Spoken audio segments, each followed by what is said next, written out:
Everything that you've ever seen about Cuba is a lie.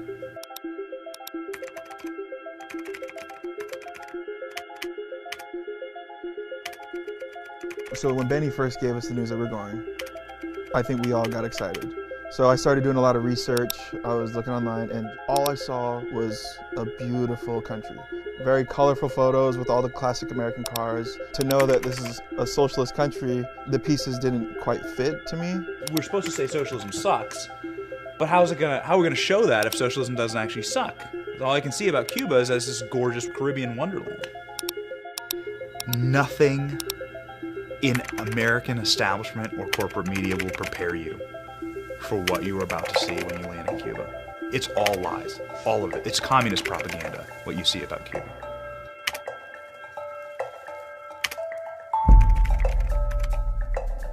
Once we got on the island, going through customs, once we got our bags, then like people came out because we were on their radar, and they go into the back and they're like, we have to take this back and examine it. They didn't like that there was a drone inside my suitcase. Yeah. And because they didn't like that, they took my passport for 7 hours. Emotionally, it went from like, what is this place, when we were in the line, to like getting angry, to like getting pretty furious and just like, screw this place, to then just kind of like, after hour 5, you're just like, Stockholm syndrome, like, okay, I guess I speak Spanish and live in Cuba now. And you're just like, whatever happens, happens, and you're just kind of like submitting to this terrible process. When we left the airport, after 7 hours, I think we thought, the worst is behind us, and we could not have been more wrong. To see everything online prior, this was like a wake-up call. That's when we started to realize that Cuba sucks. So let's do a list of things you can't get in Cuba. Like regular things that you can't get in Cuba. Water. Couldn't find water. Gas. Can't find gas. Chicken.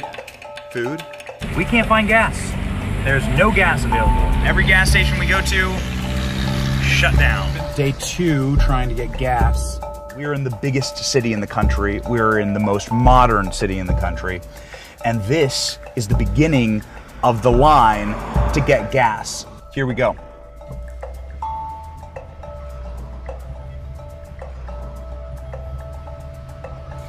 You'll notice people are sitting in their cars.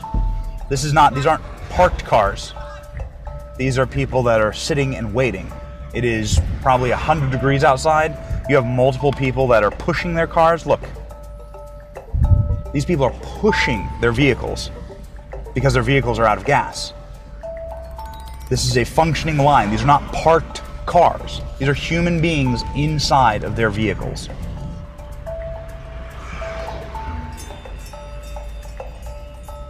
They're pushing the cars. They're eating lunch. Here we go. Up there, see that? That's the gas station. And so what we ended up doing was cheating the system. And a guy pops his head into my car door and says, says, my name is Stalin. We don't actually know much about Stalin. We don't know anything about Stalin. Literally, we come home and Benny came and we meet him outside. It was like, hey guys, meet Stalin. He's gonna take me to go get gas. And then he gets in the car and you're like, see you guys, and we're like, Benny's gonna die. Yeah. That's the last time we'll see him. Thanks, Stalin. So here's Stalin hustling me. I genuinely lost weight in Cuba. Like, I genuinely came home roughly 8 pounds lighter. The food looked like a child made it. Yeah, it looked like your kids made you a meal on Father's Day. That's all they have. They just get what the government delivers them every day. I think we decided to go grocery shopping because the food was trash and we can't get anywhere, so we'll just go to the grocery store. So we drove over there all together. We pulled up to the grocery store and the gates were closed and there was a line down the street. This is insane. All of a sudden the guards come to the gate and they open the gate. And that's when, I've never seen this before, but everyone swarms. people started running. Even people that weren't in line, that were just like in the area, just start sprinting in there because this is their only chance to get their essentials and the necessities to feed their families.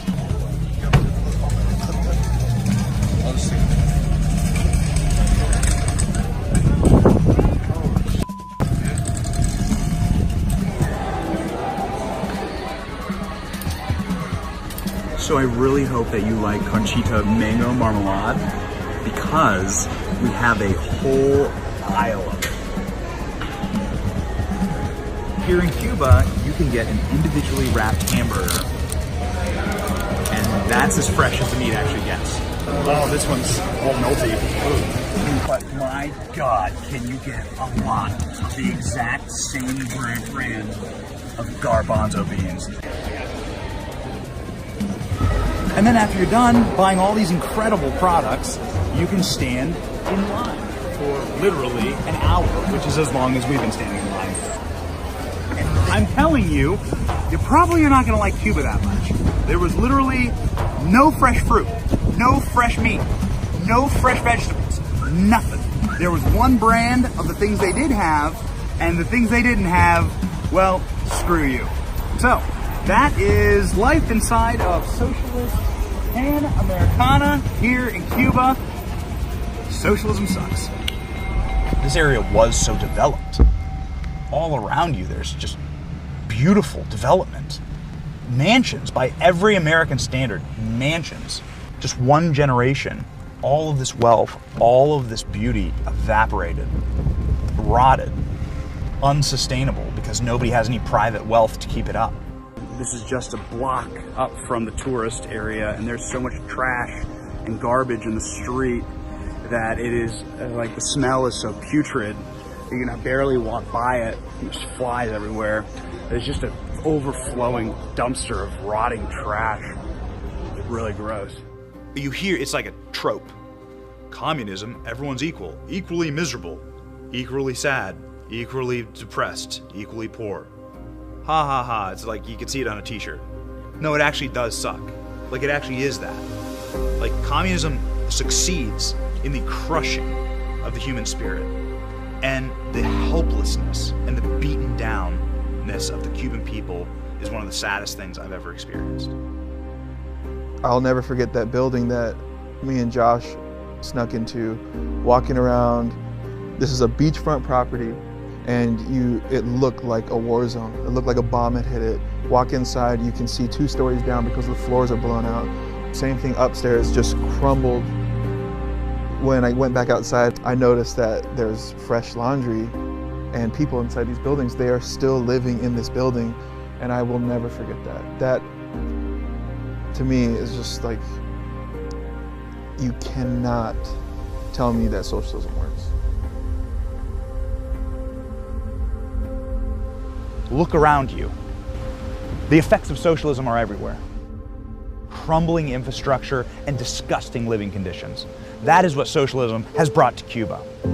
Maybe the socialists in America should take a short trip, a short 90-mile trip, and come here and say they want this in America.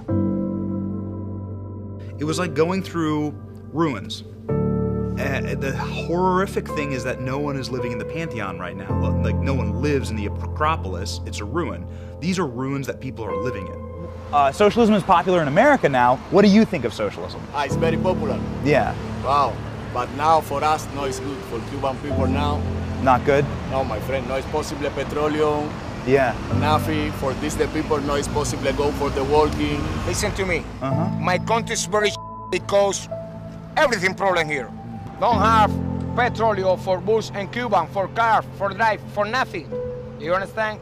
My country is very A rec center that looks like this would be completely condemned, but this is a functional rec center in Cuba. There's kids playing soccer right over here. This is the reality of what happens when you have capitalism that goes to socialism. And the people who suffer under this are honestly the kids, because this is where they have the play. It sucks.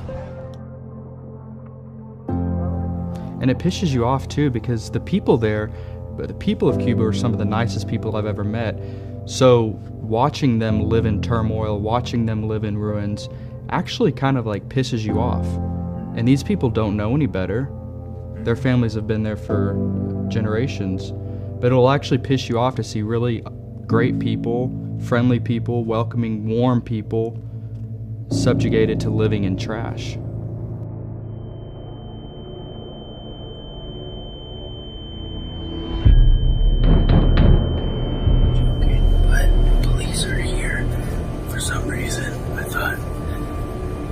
Buzzer at the door would be like police, and it actually was.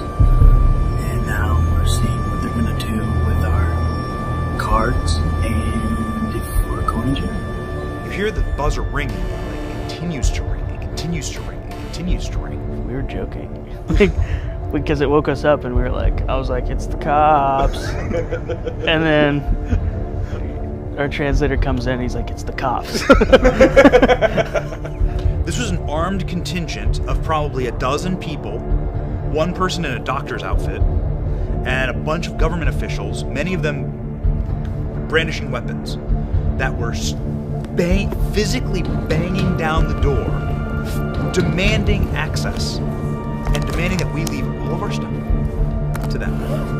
And so I got on the phone with the embassy. The guy says, get here now.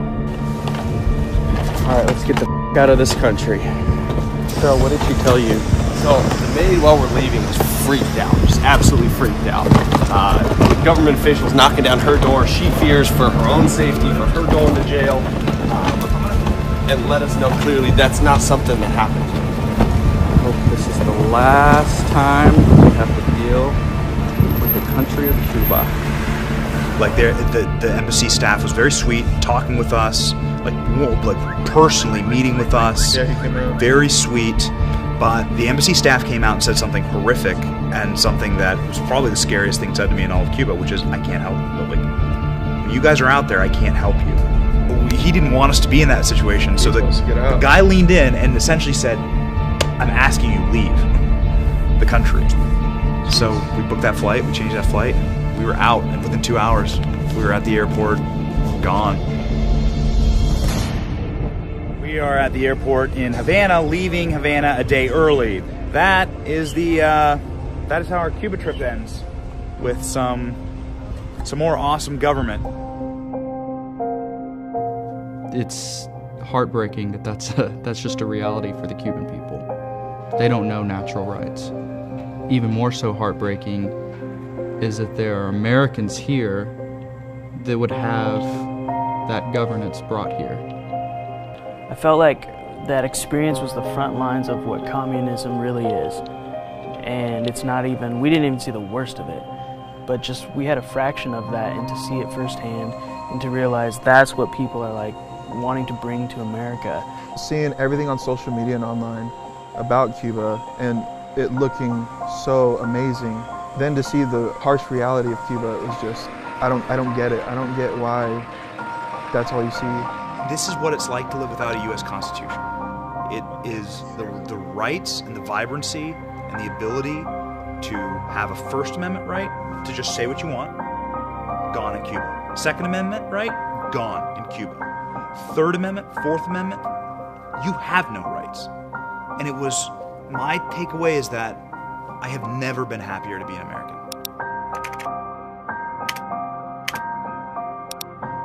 Everything that you have seen about Cuba is a lie.